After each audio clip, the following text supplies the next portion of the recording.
이 본문에는 두 개의 산이 등장합니다. 요단 서편 세겜에 있는 해발 950m의 산들, 앞에서 보면 높이가 거의 같은 두 개의 봉우리가 나란히 봉긋하게 솟아 있습니다.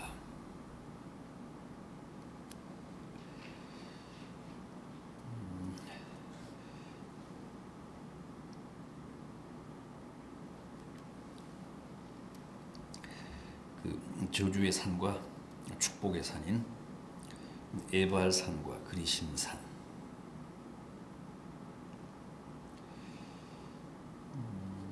이미 이 신명기 11장에 보면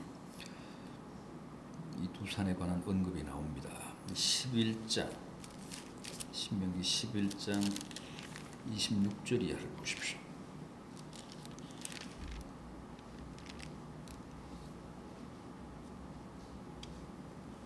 11장 26절 이하. 내가 오늘 복과 저주를 너희 앞에 두나니 너희가 만일 내가 오늘 너희에게 명하는 너희의 하나님 여호와의 명령을 들으면 복이 될 것이요, 너희가 만일 내가 오늘 너희에게 명하는 도에서 돌이켜 떠나 너희의 하나님 여호와의 명령을 듣지 아니하고 본래 알지 못하던 다른 신들을 따르면 저주를 받으리라. 내 하나님 여호와께서 내가 가서 차지할 땅으로 너를 인도하여 들이실 때에 너는 그리심산에서 축복을 선포하고 에발산에서 저주를 선포하라.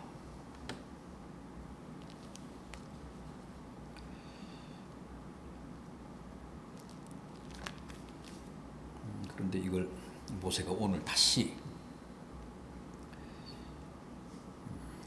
이스라엘 백성들 앞에서 상기시키며 강조하고 있습니다. 이 11장에서 이미 말씀하신 것을 27장 오늘 본문에서 다시 한번 주지시키고 있습니다. 그러면서 더 구체적인 내용을 제시하며 지침을 줍니다. 그러니까 이스라엘 12지파를 두 그룹으로 나누어서 시므온, 레위, 유다, 이사갈, 요셉, 베냐민 지파는 축복의 산인 그리심산에 오르고, 또 나머지 6지파 루벤, 갓, 아셀, 스불론, 단, 납달리는 저주의 산인 에발산에 올라서 각각 축복과 저주를 선포하라는 겁니다.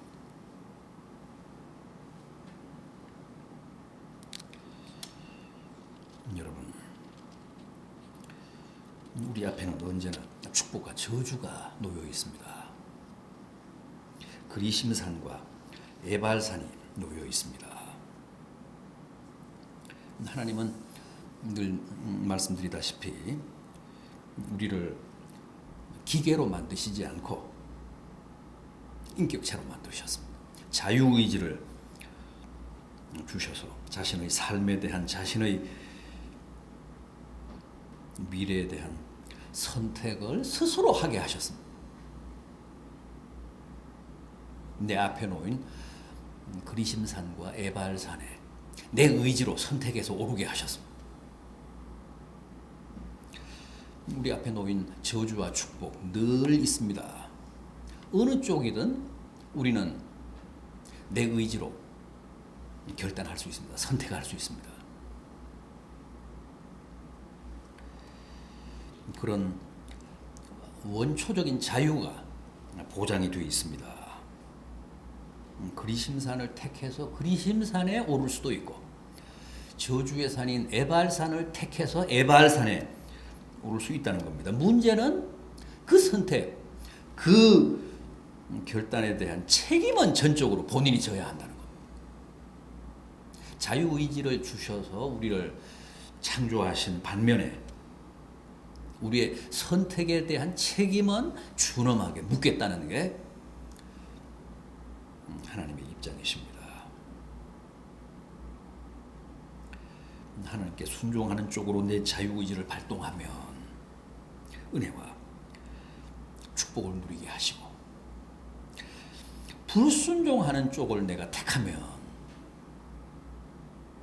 저주와 불행을 각오해야 한다는 게 바로 오늘 이 본문의 근본적인 메시지입니다. 취지입니다.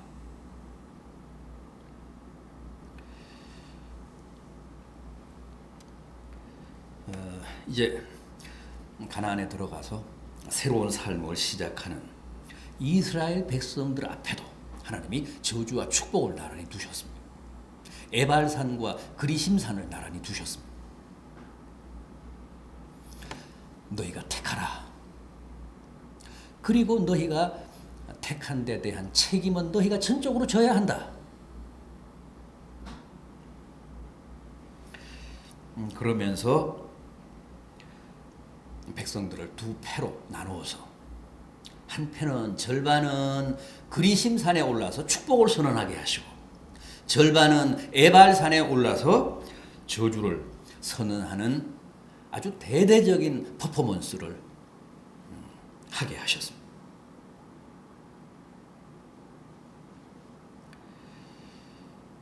어떤 식으로 저주와 축복을 선언했느냐 하면, 제사장이 먼저 레위 지파인 제사장이 먼저 큰 소리로 이렇게 하면 저주받는다, 그렇게 그 저주 목록을 선언을 하면 백성들은 거기에 아멘으로 화답을 했습니다. 화답하게 하셨습니다. 이런 죄를 범하면 저주받는다, 그러면 아멘 하면서 백성들이 화답을 했습니다. 그리심산에서는 이런 삶을 살면 하나님의 은혜와 축복을 입는다, 그러면 백성들이 아멘 했습니다. 그렇게 해서 한 사람도 예외 없이 모든 백성들이 그 축복과 저주의 퍼포먼스에 다 참여하게 하셨습니다.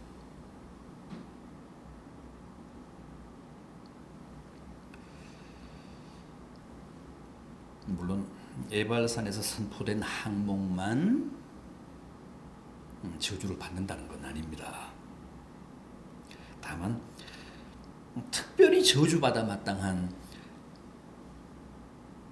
죄악들을 하나님이 선별하셔서 목록을 만드시고 그걸 백성들 앞에 주지시키신 겁니다. 오늘 우리가 함께 본 본문은 먼저 에발산에서 선포된 저주입니다. 저주 목록입니다.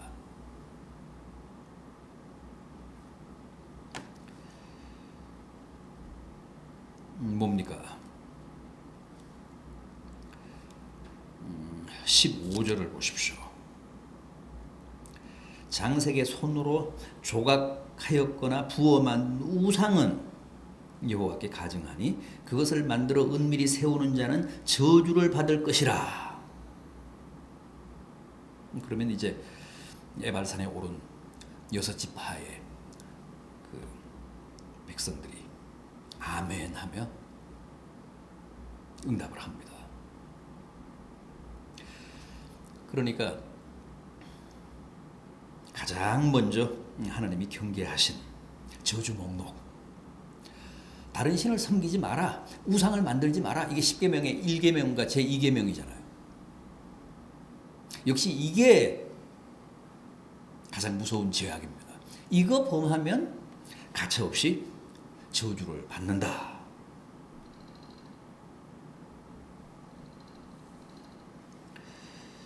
다음은 부모를 경홀히 여기는 자는 저주를 받는다. 성경의 사상이 항상 그렇잖아요. 하나님 경외와 부모 경외, 이것은 엄밀히 말하면 별개가 아니라는 거죠. 하나님 공경의 연장이 부모 공경이라는 겁니다. 그래서 우선적으로 하나님을 공경하고 우상을 섬기지 마라. 하나님을 공경하지 않고 우상을 섬기면 저주받는다. 그 다음이 부모를 경홀히 여기면 저주받는다. 이게 제일 앞에 배치가 되어 있습니다. 가장 중한 죄라는 거죠. 여러 죄 중에. 그 다음이 뭡니까? 17절입니다. 이웃의 경계표를 옮기는 자는 저주를 받는다. 남의 영역을 침해하면, 남의 생존권을 위협하면, 남의 재산권을 침범하면 저주받는다.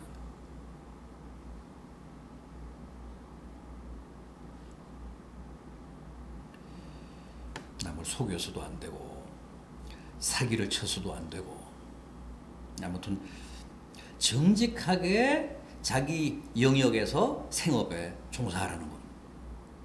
남의 영역을 넘보지 말라는 거죠. 몰래 경계표를 옮겨서 자기 영역을 더 넓게 확보하려는 탐욕을 부리지 말라는 겁니다.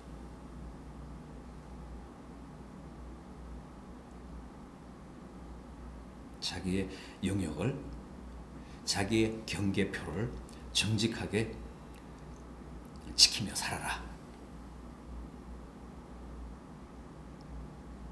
다음은 18절입니다. 맹인에게 길을 잃게 하는 자는 저주를 받는다. 장애인을 존중하지 않고 멸시하거나 그들의 인권을 침해하거나 박탈하는 행위. 장애인들은 아직도 이 보행권, 이동권을 위해 투쟁하고 있잖아요. 이 시대에도 보행권, 이동권을 보장해 달라는 겁니다. 그러면서 호소하고 시위하고 있습니다. 그런데 하나님은 그 아득한 옛날에 이미 이 장애인들의 보행권, 이동권을 보장해 주라고, 그걸 방해하면 저주받는다고 경고하셨습니다.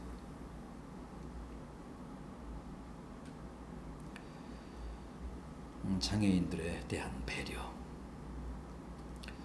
장애인들의 길을 터주고 또 보장해 주는 것. 참 이게 쉽지 않나 보죠. 그 옛날 하나님이 계명으로 이거 지키지 않으면 저주받는다고 경고하신 말씀인데 아직도 그게 실현이 안 되고 있습니다. 다음은요, 19절. 객이나 고아나 과부의 송사를 억울하게 하는 자는 저주를 받는다. 사회적 약자에 대한 권익이나 인권 침해가 있어서는 안 된다는 거죠. 객이라는 말은 요즘식으로 말하면 외국인 노동자들을 말합니다. 고아, 과부.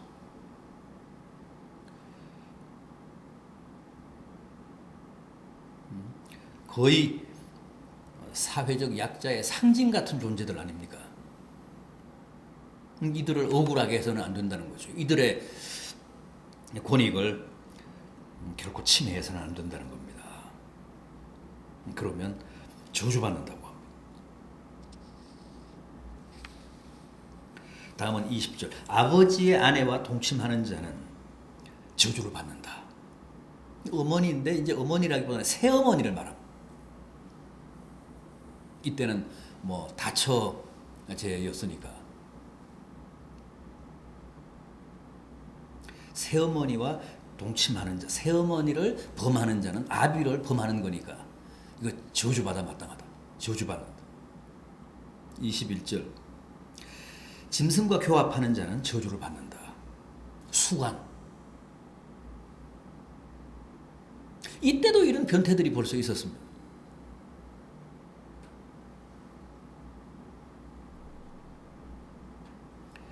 하기야 이 시대보다, 이 가나안 입성 시대보다 훨씬 더 옛날인 소돔과 고모라 시대에 이미 이런 변태들이 많았으니까요.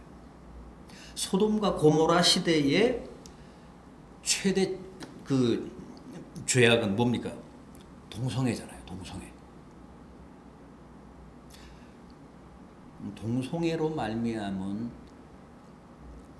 사회의 성적 문란과 도덕적인 타락이 하늘을 찔렀던 시대. 그게 이제 소돔과 고모라입니다. 그런데 하나님은 가나안 입성을 앞둔 이스라엘에게 짐승과 교합하면 안 된다. 그런 자가 있으면 그런 자는 반드시 저주를 받는다. 그 다음에 22절 자매 곧 그의 아버지의 딸이나 어머니의 딸과 동침하는 자는 저주를 받을 것이라. 형제간에 자매간에 동침하면 이것도 저주를 받습니다. 장모와 동침하는 자는 저주를 받는다. 24절 이웃을 살해하는 자, 암살하는 자도 저주를 받는다. 살인하지 말라. 25절은 뇌물을 받는 공직자들 저주받는다고 합니다. 이제 이런 죄들이 인간이 범하는 많은 죄 가운데서도 특별히 저주를 자초하는 무서운 범죄들이라는 겁니다. 딱 여기에만 해당되는 사람들이 저주를 받는다는 뜻은 아니고 인간이 사회생활을 하면서 이제 이스라엘 백성들이 장차 가나안에 들어가서 살면서 범하게 될 여러 가지 죄악 가운데서도 이런 것들이 가장 악성이다. 이런 것들에 한해서는 반드시 하나님의 저주를 면치 못한다는 그런 경고의 말씀입니다. 그러니 이것을 에발산에 올라서 선포하고 백성 모두가 거기에 아멘으로 화답하게 하라. 그러니까 가나안 입성을 앞두고 하나님이 모세를 통해 이스라엘 백성들을 아주 단단히 단속을 하시는 겁니다. 이건 그 사회를 건강하게 하지 않고 결국은 그 사회를 좀먹어서 망하게 하는 죄악들이기 때문에 반드시 경계하고 철저하게 배제해야 한다. 그렇지 않고 이런 목록의 죄악들을 범하게 되면 저주를 면치 못한다라는 사실을 천명하고 또 백성들이 거기에 아멘으로 화답하게 하심으로써 보다 분명히 주지시키신 겁니다. 그리심산에서 이제 선포한 축복은 28장에 이어지는데 오늘은 여기까지 하도록 하겠습니다. 기도하겠습니다.